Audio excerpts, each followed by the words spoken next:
ADHD Wired Cooking. Hello everybody, welcome to the first ever episode of ADHD Wired Cooking. I created this channel completely on impulse. I was just thinking while I was editing my last video for ADHD Wired Gaming, which is my other channel. You can check that out in the link, linked in the description down below. But yeah, I was just thinking to myself, you know what? I do cook a huge variety of foods, and I like to apply unique twist to simple foods, like even if it's as simple as Kraft mac and cheese. I know it's not the healthiest, but who doesn't like Kraft mac and cheese, even though it gives you the runs like Taco Bell?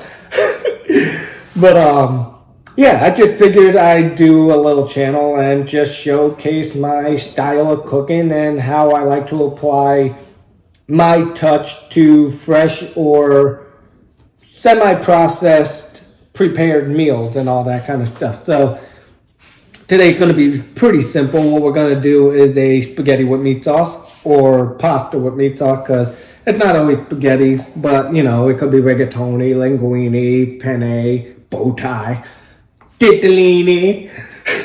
Well, you know, allergies, forgive me. But yeah, so ingredients are, we got these, I don't usually cook using measurements like tablespoon of this, tablespoon of that, a cup of this, half cup of that, quarter. Too annoying, too sciencey, too mathematical. I think it's annoying. I'm the kind of chef that like to eyeball it. So what that basically tells me is by eyeballing it, it's my touch, nobody can imitate it. Anyway, 3 cans of this. This is the 1 pound, 13 ounce cans of tomato sauce. HEB is basically the Texas store brand, the main store of Texas, basically. Along with Kroger, Randall's, Walmart. Well, actually, Randall's went out of business, so Walmart, Kroger's, HEB.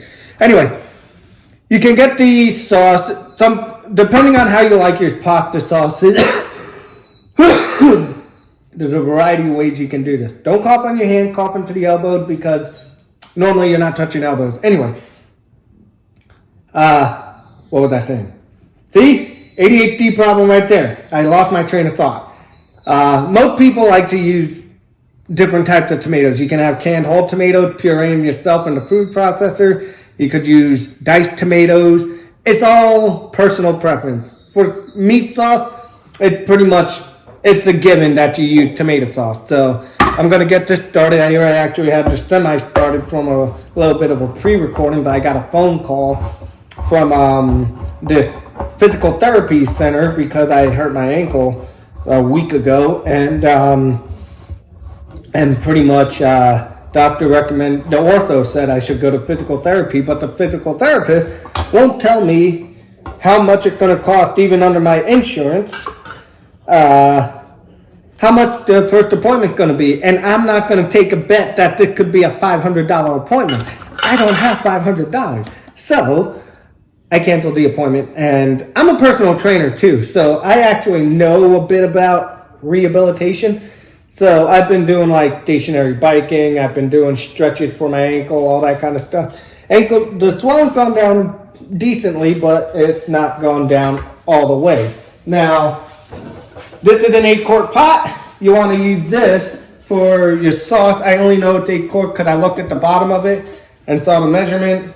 This is a pretty good sized pot. Basically, you just want to be able to fit everything into the pot. Now, we're going to get these sauces opened up. And then alongside, while preparing all this, I'm actually also going to prepare myself a coffee. It's not going to be through like a Keurig and all that stuff with the coffee pods. I'm very old school with the way I like to prepare my foods. What I like to do is, like I wanted an old-fashioned coffee maker, but this was actually cheaper, and it's actually shockingly effective. So let me get this all set up and open. Oh, got a can of tomato paste. It doesn't add to the sauce in terms of quantity. What it does is it makes it more rich and bold and more tomatoey tasting, that kind of stuff. Midnight, stop crying. What do you want? You want my tomato sauce? You can't have any. My dog's over there on her dog res, and she's like, because she wants some, but she's not going to get any. Good dog can't have tomato sauce. I don't think. I'll tell you what, if anything falls on the floor, you can look it up. You're a good mop. Oh yeah, pretty simple. I don't know if everybody knows, like, these kind of can openers, I used to freaking hate. But then I found a little secret on the side. See right there? Right here. There's a little pair of, what I like to call, octopus beak. And pretty much you just use that and you clamp the side, and then once it's clamped, it's like, oh look, I can pick it up. And I can shake it pretty aggressively too. But yeah, so we got these 3 cans opened. We're gonna open this tomato paste. And I am not gonna be ridiculed by anybody in the comment section if I use a metal utensil in a metal pan, alright? If I wanna use a metal utensil in a metal pan, I'm gonna. We use metal utensils in metal pans for all our lives, and pretty much everybody who did that was living to their late 80s and 90s. So that's not because of the micro metals and microplastics. Get out of here with that hippie crap. Come on. Anyway, so I usually like to have the burn on, but just to add to the show, that's 1 can. Woo, 2 cans. Wow. Oh, don't let the air pockets form, because then it gets a little splashy. I'm gonna wash my hands, relax. So, let me do that real quick. You know what? I can actually prove that you're washing your hands. Well, I'm gonna. Calm down. Let me just turn you around, all right? That's not awkward at all. So there you go. Let me wash my hands. Yeah, so.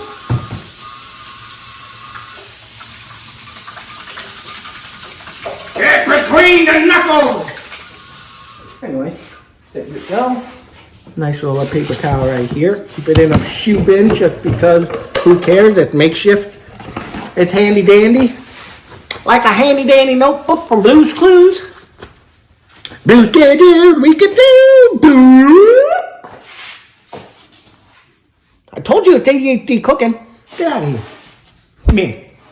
Anyway, let's turn you back around without you falling over. Behave yourself. What did I tell you?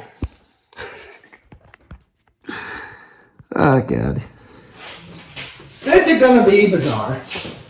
So, for the tomato paste, everybody got their own way to get this out, because everybody knows this son of a gun don't want to come out naturally, no matter how much you shake it. And look, I mean, get it out! Oh God, I actually made it come out, but now I just splattered myself on the face. I'm not going to use the salt that landed on my hand, and I'm not flipping you off. I'm using the peace sign, alright? Deuces! Oh God, I'm gonna. Is it gonna be fun? Bender, where are you? Bender B. Rodriguez. It's like Popey. You'll never look at a can of tomato paste again. It's like, squeeze it out, squeeze it out. We're leaving. Oh, God. Anyway, now that you have that set, we can put that on the, oh, hold up, there's a little bit. Yes, I'm stingy about it, all right? Don't judge me. And I gotta wipe my hand now. The paper towel I use to dry my hand is just fine. Since it's a little wet, it'll actually make easier cleanup. There we are. Wipe my cutting board because I splashed a little bit from when I did the pull. Oh, here's a piece of tomato sauce. There we go. And then, yeah. So let's get this on the burner. Now, depending on how, so my stove is janky, so I gotta use a lighter to help ignite the burner. There we go.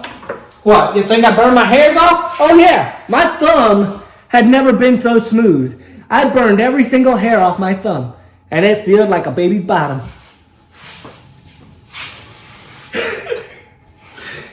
Oh god. Anyway, okay, so meat sauce. That's what I said when meat. Did I say you could fall over? I don't think I gave you permission to fall over. Anyway, okay, so we have a bowl of meat already pre-browned. I browned this yesterday. Why? Okay, so our supermarket's weird. Their fresh ground beef like oxidizes and turns that nasty brown very fast. So pretty much after 24 hours, it starts to oxidize and turn that nasty brown.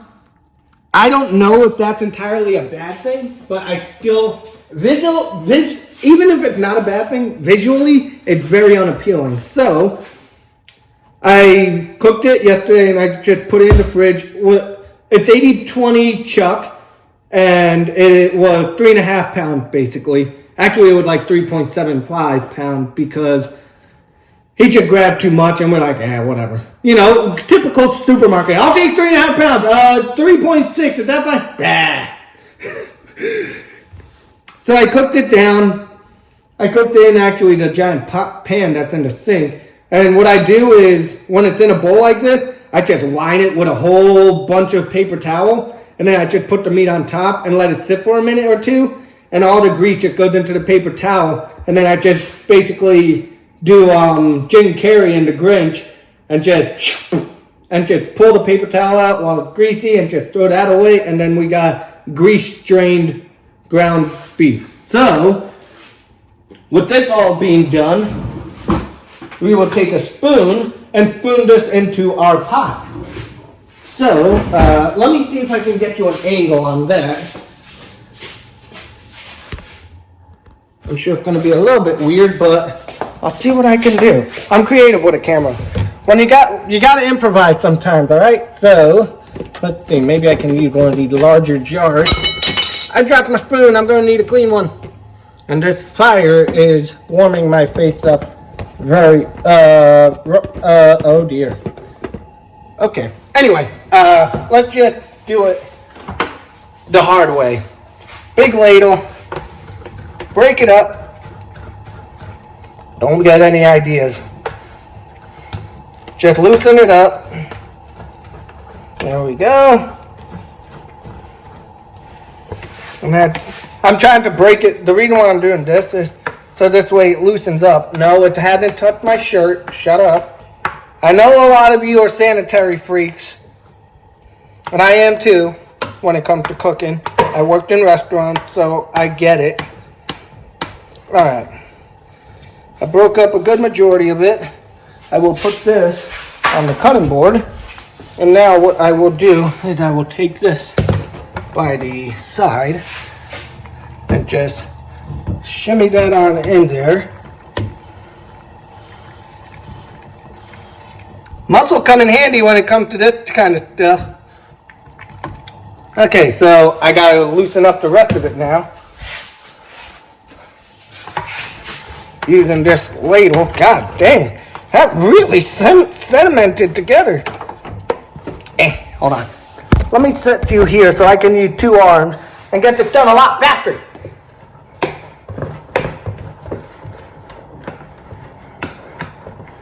Break up. Breaking up is hard to do.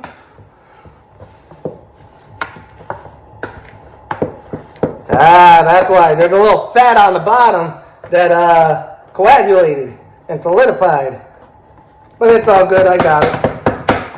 Okay, put this on a nice clean surface. And then, while I lift you up, show you the nice action shot of this being poured in.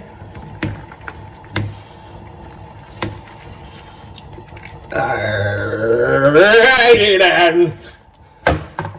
Oh, there's one little piece. Hold on. Least spatula. Okay. Yeah, clean surface. We're trying to be clean here. We're not pigs. Alright. There we go. Now, from your giant thing, because everybody got one of these. If you don't have one of these in your kitchen, what the hell is wrong with you? Oh, I'm sorry, you too bougie for that. Well, this is called convenience. And now I gotta put that away because I just made that unsanitary. 2 points right into the sink. Anyway, let's not bang this one. Alright, make that nice and in. Now, obviously, this is going to be a very thick from the start, right? Which is fine. But not everybody wants a super chunky, thick, big, bootylicious, thick meat sauce. Some people like it a little runny. So, using the foil as a clean surface for the wet stuff, what I'm going to do now is I'm just going to go to the sink with the 3 cans and basically rinse off all that excess using water. And then I'm going to add that to the pot. Now some of you are probably like, yep, he's going to do that, I already know. That's because you have some cooking knowledge. But some of you don't have any cooking knowledge whatsoever. Some of you like to microwave top ramen, and that's all you eat. Every meal of the day, all day, every day, unless you have mommy or grandma cook for you. On a rare occasion, Dad.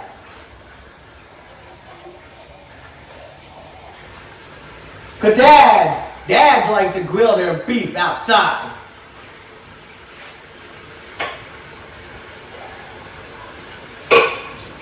So I'm just condensing all the liquid into one can, basically. I'm probably gonna still need more water. Because we're going to let this cook for a little bit. Depending on how rich you want this, depends on how long you should cook this. This will be ready pretty much actually in just about an hour. So I'm just going to add this here. And this will loosen it up some. There we go. Hope that looked good. I didn't exactly pay attention to how I angled that. But yeah, just give that a good decent stir. Don't stir too wildly because you're going to splash. You want tight effective circles and kind of go along the outside of your pot. Ow, I just burned my thumb. Hot tamale sauce.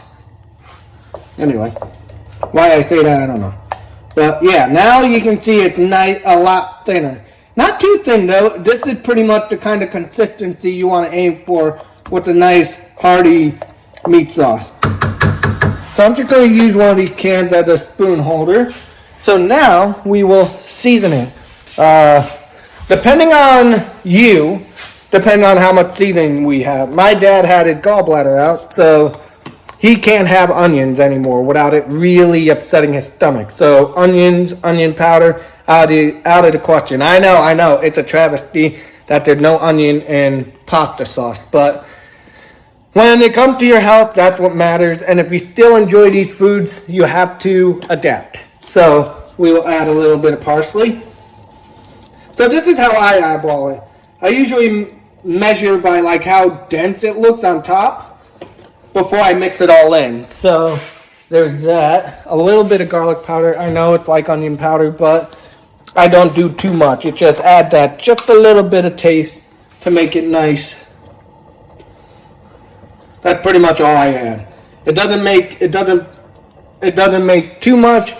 And my dad does eat Italian out sometimes, and that's worse, but it's not every day. But if he can avoid it, he chooses to. And when I make food, I'm always going to make it accustomed to the way my dad can have it, because this way he can enjoy it while my mom and I can still enjoy it. And my mom and I just season it a little bit more after when we prepare our dishes and everything. So this way we have the taste we like, and he can have the taste he's able to have without it bothering his stomach. So the salt, you just want to kind of, watch out for that clump, but you just want to lightly drizzle that in. I'm angling it like this, so this way that clump doesn't go in there and it makes it like salty. And then I had olive oil. Here we go. So again, store brand, extra virgin olive oil. It's the cheapest. How extra virgin olive oil became like gold, I don't know. But yeah, extra virgin olive oil is expensive now, so we have to make do.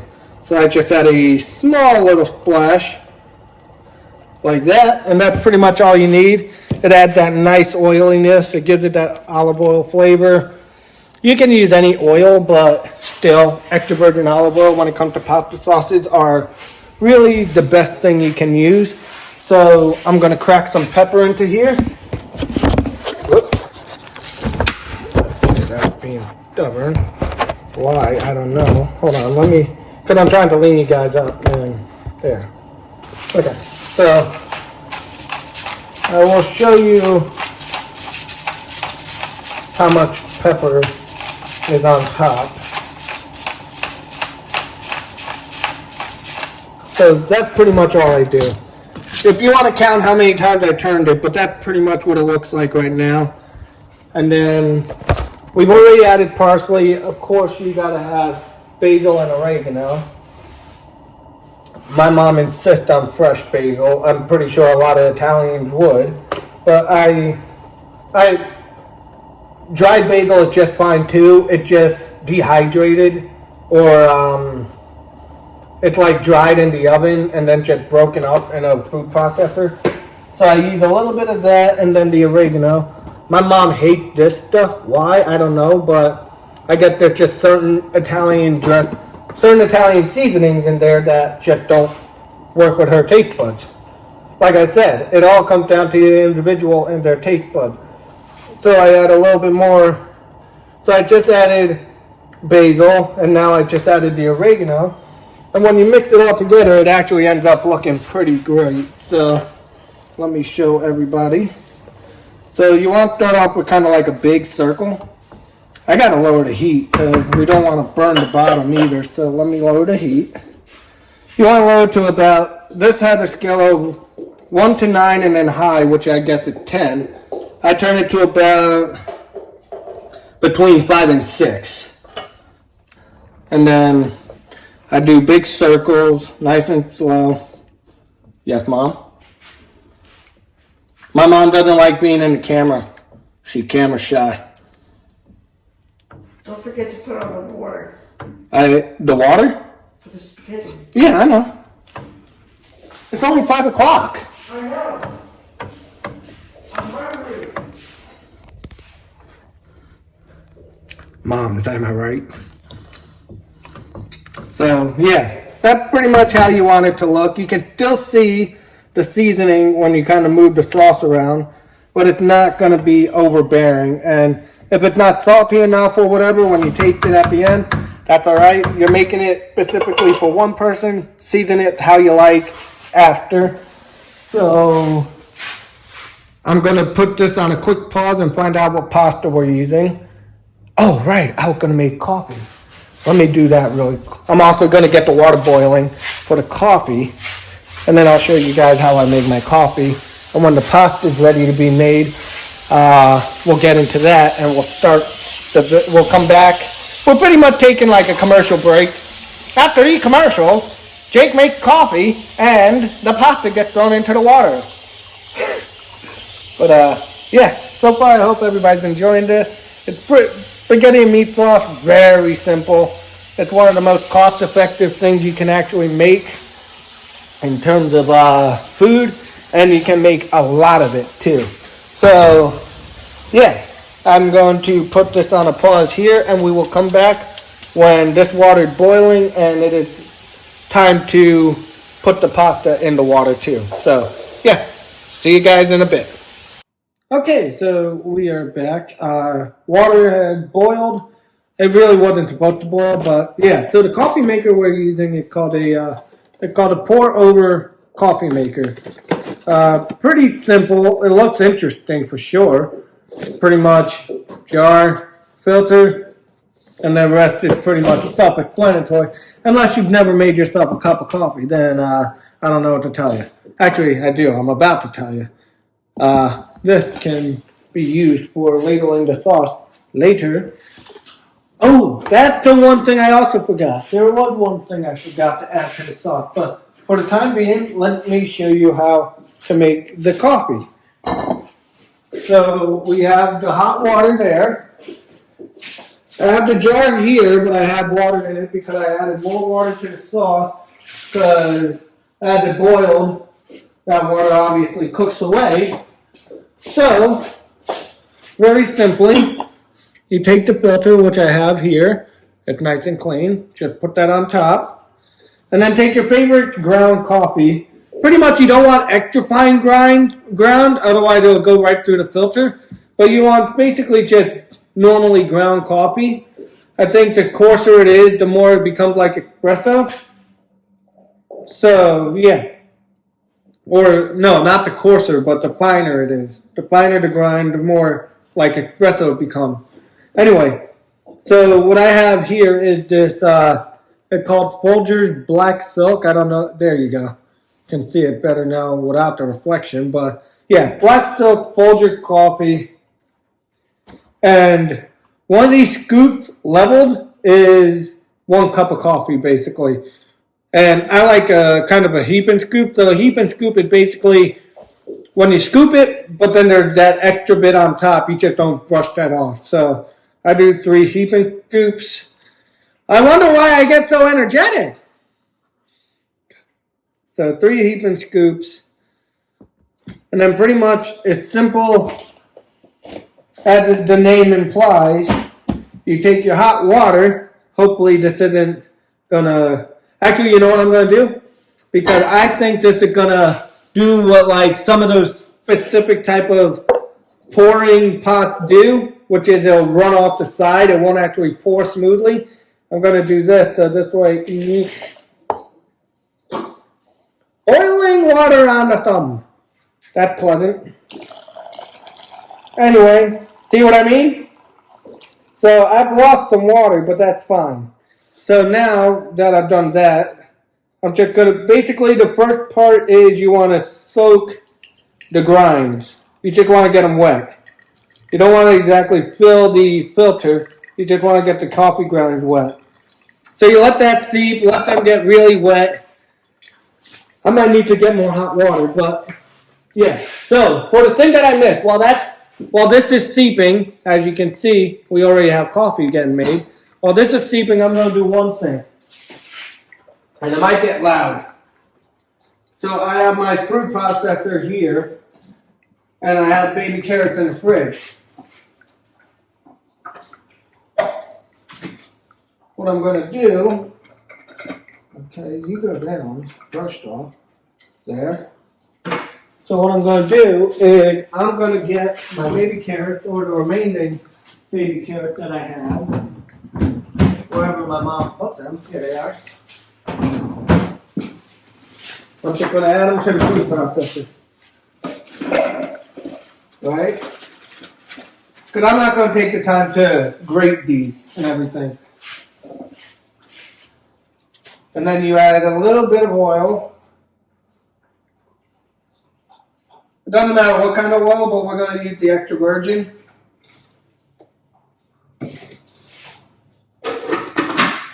And then pretty much, at this point, this is where it gets loud.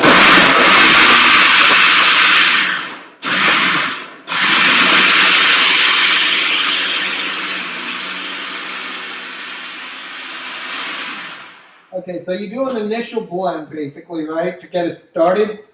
And then what you're going to do is you're going to take like a cake spatula, if you have one, pretty much anything that's like this, and you're just going to scrape down the side so it gets back, so laid back on top of the blades.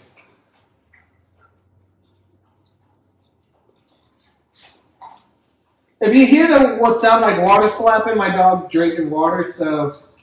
Hey, so you could not drink so much right now. You alcoholic!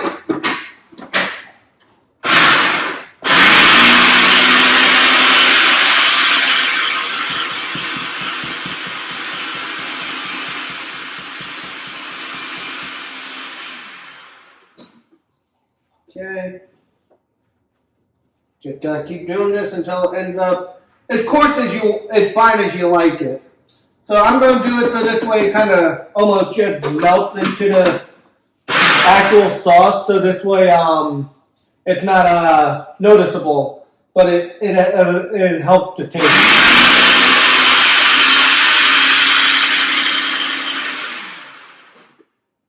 Okay. Because you don't want to have like chunks of crunchy carrot in your tomato sauce. You want this kind of pretty finely ground. Maybe you need a little bit more oil. Okay. There we go. I'm just going to do this for the time. Okay. Get that back down.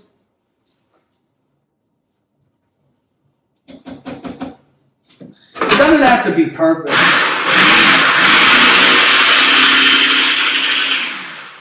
I mean, it all depends on the individual. I mean, I know some Italians can be very passionate about how their sauce is prepared, made, and all that jazz. So that works. This was being stubborn, so I had to grip it better. That's why I did that. Anyway, the good thing is this part doesn't actually touch the food. So pretty much here, you're going to see we have nice, pretty ground carrots.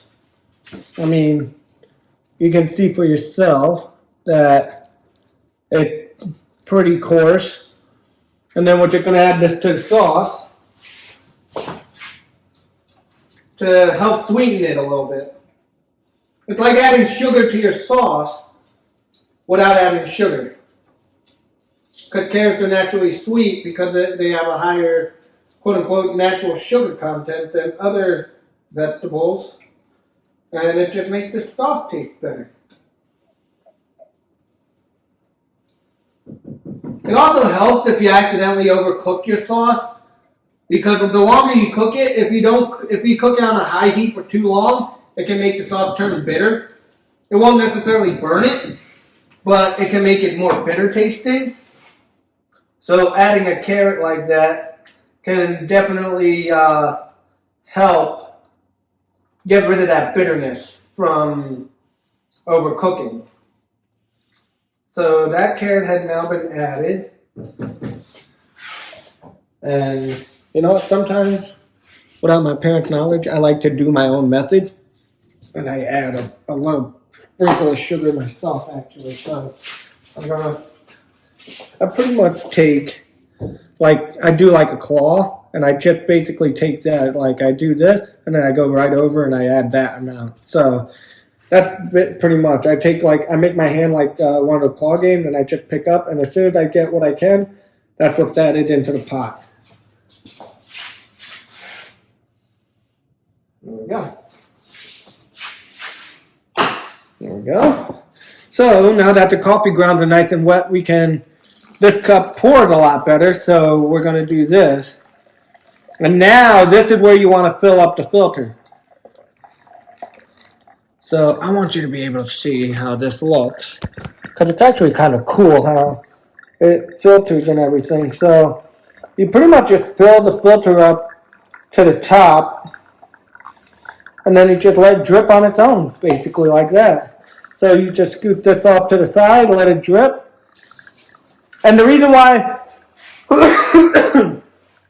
this says don't use boiling water is because if you're a coffee expert and you're big bougie on coffee, it says using too high of a heat can ruin the taste of the coffee and make it more bitter, and it ruins the flavor. So I can kind of see that, but at the same time, I'm just like, dude, really? I mean, come on, I'm just trying to have a cup full of coffee.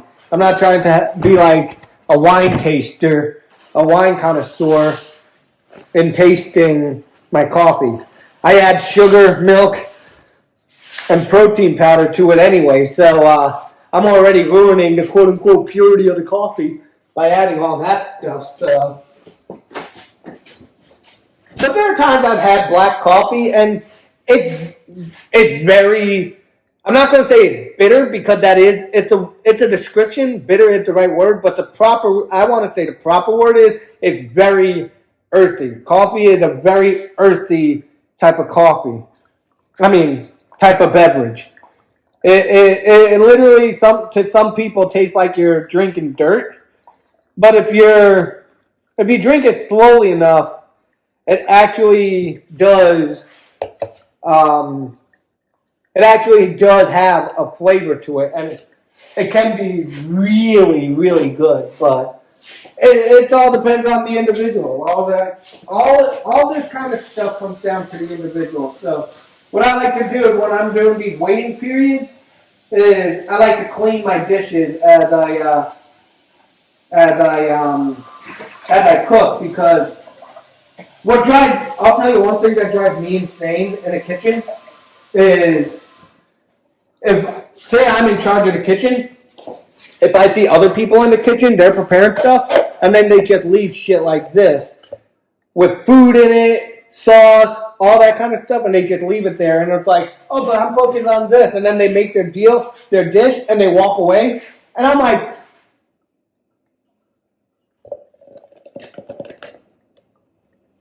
Clean the fucking dishes. because if you cleaned it while they were cooking, you could still have a hot meal. With clean dishes. And then you won't have to come back to it later and do all that annoying scrubbing. But no. Some people like to leave a mess. That's right, Mom. I'm talking to you. Any bears in the cave? Oh, God. Anyway, let's add this. There we are. So what I'll do is sometimes, like a lot of people probably don't recommend doing this, but like when the water gets down to a certain point and it's just like mainly coffee beans or coffee grounds, I'll press down with a spoon to extract what's out of the coffee grinds and everything. So yeah. And occasionally you do want to come back to your sauce and stir it, because especially if it's a meat sauce, when you have meat sauce, the meat will tend to, like oil and water, well, not, kind of like oil, the way oil separates from water when you pour it in, even though oil is the one that ends up on top of the water, basically the meat acts like the water in oil. It floats down to the bottom. And then what happens? If the bottom of the pan is too hot, that meat is going to burn, stick, and then you got a real mess. So I need some more hot water because that is not full enough. So my sink gets water pretty stinking hot. I'm just going to let my sink run for a minute, get it as hot as it possibly can, and then I'm going to I'll add some more water to this. And then I'll have a cup of coffee. Oh, God. Well, I found another spot where the sauce flew onto my nitrile gloves right there. So let me get a napkin. And that's why you don't shake the can of tomato paste. And you just scoop it out. Whoopsie. Oh, God. Where else did sauce fly? If it flew all the way over here, God knows where else it flew. I should clean the blade to the food processor and the lid, because those are dirty.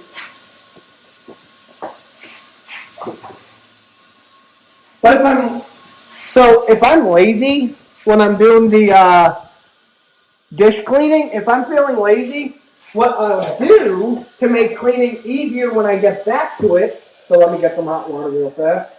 For my coffee.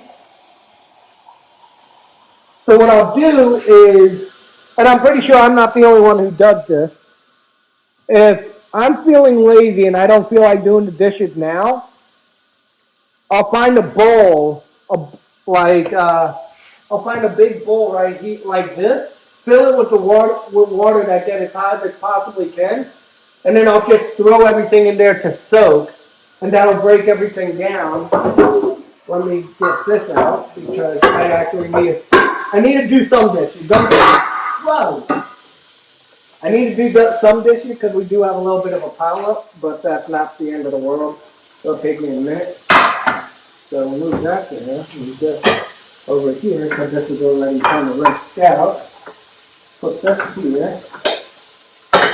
I'm very picky about how I set up rinsed off dishes on the side. So I'll do big plates, big bowls in back, medium size in the back. And then usually I'll stack the small plates on top of the big ones. So I rinse out everything really well. So this way when I finally get to it, I just have to load it into a dishwasher. I don't have to worry about any pre-cleaning.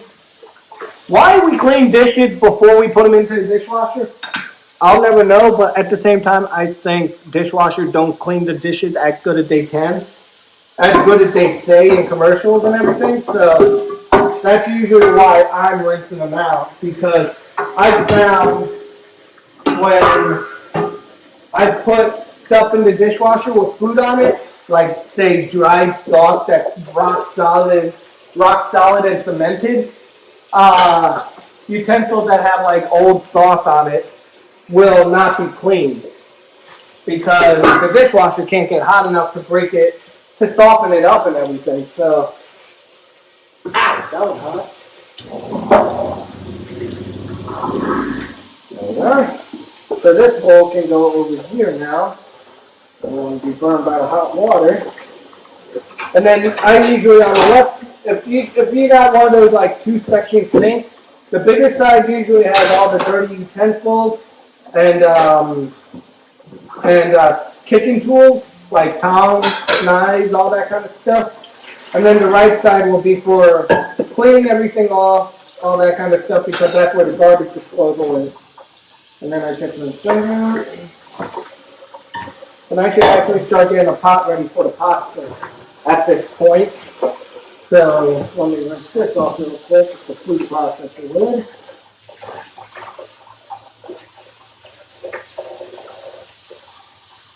And yes, I'm in my pajamas. Who doesn't like cooking comfortably? There we go. Okay, so that's all set. Let's get back to the dish over here, the pasta sauce. Let's give that a mix because that's boiling pretty aggressively. And then we'll set a pot for the pasta. Hi, Dad. The video man.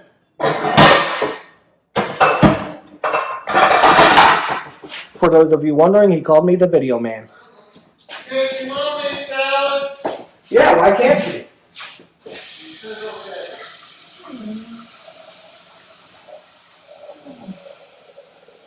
You guys can be in the video. It doesn't matter. I'm not embarrassed by you. It's more like you're embarrassed to be on camera.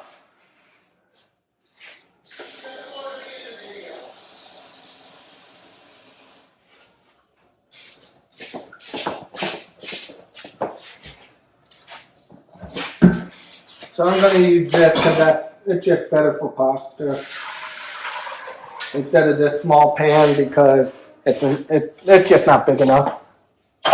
Pans like that are better if you want to do like macaroni or things like that. But when you're doing like actual spaghetti, pots like this are better because the bigger opening allows the pasta to move around while boiling, and it doesn't stick to each other while it's in the water.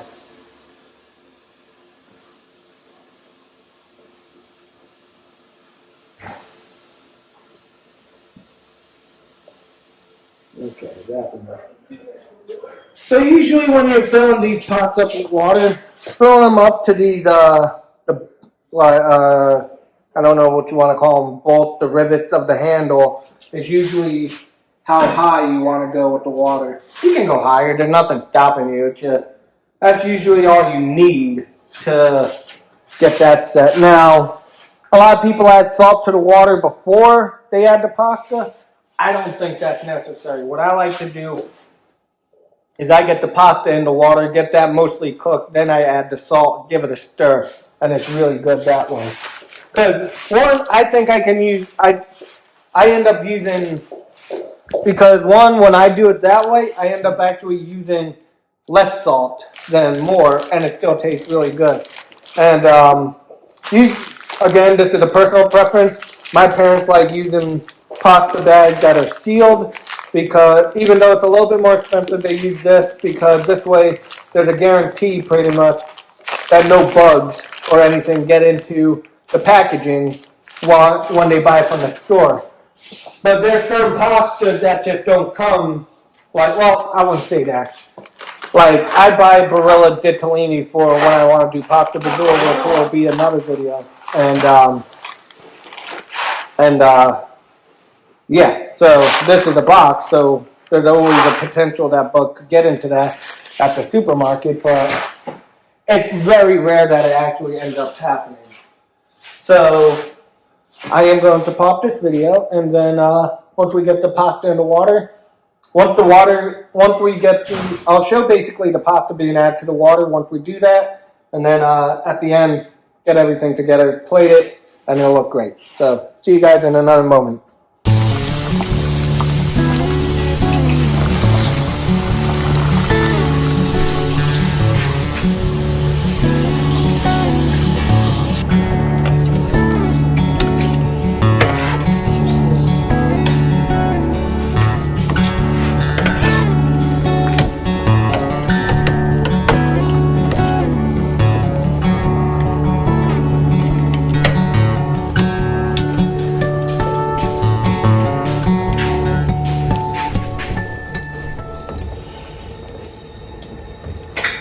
Okay, everybody, we pretty much have the pasta just about ready. I'm actually going to test it right now. Hold on one sec. I'm going to mount you there real quick. So pretty much the way you can test the al dente is by just cooking it by the time it says on the box. But my dad and I like it a little bit softer, so we cook it longer. So this is perfect. Al dente has a little, very small, what feels like a slight crunch. But the way my dad and I like it, where it's like when you bite into it, it's spongy basically. It's not like, it doesn't disintegrate, but it got like, it's not too soft where like you don't feel it biting through. But the sponginess of it is what my dad and I like, and my mom, being Italian, likes the al dente. So I usually try to cook it just about past al dente. So this way it's soft enough for my dad, who has next to no teeth, and good enough for my mom, who doesn't complain about the texture at that point. But yeah, so let's get this all put together now, since this is all set and ready. Now, for all those purebred Italians, a lot of people will tell you you need to save some of the water from the pasta. And the reason why is you can add this to the sauce if necessary. And then what you do is, so a lot of people will oil their pasta. Some people will oil their pasta and everything. I don't do that, but this is too hot to grab, so I need to get my oven mix. There's one here. I could have sworn there was another. Hold on. I have it right over here. Sometimes I just throw them about willy-nilly in my kitchen. So let me go do this real quick. I'm going to move you over here, so this way you're kind of where it's going to start getting prepared. My mom left a mess, of course, being my mom, after she made the salad and everything. But that's just what she does. So let me go deal with this, and I will be right back. So pretty much you have a very limited amount of time once you pour the pasta out into your strainer to get sauce on it. So once you get the sauce on, once you strain the pasta, you want to get sauce on it pretty much within 2 minutes. And the reason why is because the pasta's starchy already as it is, and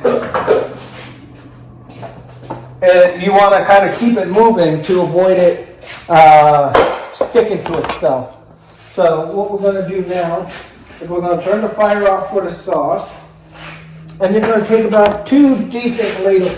How hot to handle? Okay, go ahead.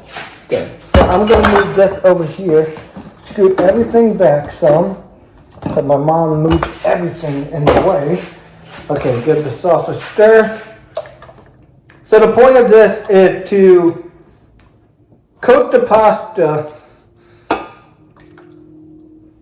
but also prevent it from sticking. So now once that's done, what you want to do is you want to quickly mix it. Toss it all around, get the sauce nice and coated, and this will prevent it from sticking to itself. It's not overly sauced, but at the same time it's not going to be, it doesn't stick to itself. So now that's pretty much ready. So let's get to plating, shall we? Let me grab a bowl. So I eat a lot. I eat like a horse. So I'm going to get a big bowl. A pound's usually not enough. I usually like to make more than that, but I'm going to put a lot of sauce on mine. So this way, there we go. I lost my train of thought. That's why I shut up. So there's that. So now, what I'm going to do, now I'm going to make it pretty much the way a lot of Italians would like it. Whoa, god dang, Mom, you did not steal this bag. I just threw cheese all over the fridge. Okay, so we have ricotta, which is good. I know, Italians, I know. It's not ricotta. It's ricotta. And I don't, I'm American, all right? I'm going to pronounce it the way it's spelled. Ricotta. I don't care how much it pisses you Italians off. I'm calling it ricotta. Okay, still sealed. Good. Okay. So, just cut the plastic film away, because why the companies never do it, they never put a lip on their seals for their ricotta cheese, and it drives me nuts because you can't peel it off easily. You always have to cut it off, and it's annoying. Anyway, so what I like to do with the ricotta, because this is low-fat ricotta, it's going to be very, dense. So what I like to do is I basically kind of chop it with the spoon in a circle, but then I give it a small mix, so this way it breaks up a little bit, it gets soft, and it's a lot easier to handle. So once I got a good amount mixed, I'm not going to be putting all this on, but it's going to be used. So what I'll do here is I'm going to first take my sauce. I want meat because I'm a protein guy. I'm going to put a healthy spritz of sauce on top. Let's see. Get as much moisture out as possible. There we go. Give it a little sprinkle. I normally never put Parmesan, but for the sake of the video, I'm going to put some on just to make it look aesthetically pleasing. You want it to look like snow, pretty much. Alright, there's that. And then when you do the ricotta, you want a good spoonful, depending on how much you like to make it like baked ziti.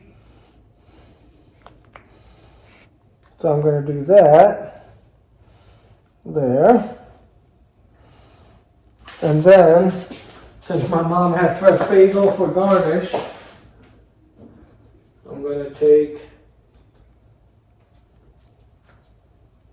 3. And then I'm going to just, hold on, that one's struggling.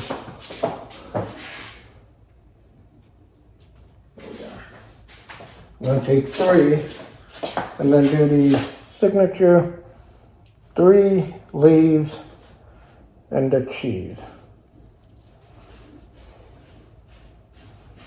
All right, there you go. And there you have it. Spaghetti with meat sauce, ricotta, and basil. Very simple, very easy, absolutely delicious. Hope everybody enjoyed. Please leave your thoughts and criticisms in the comment section below. Share with your family and friends. Learn how to make spaghetti. And yeah, if you enjoyed, please subscribe and leave a like to help spread the channel. See you in the next one.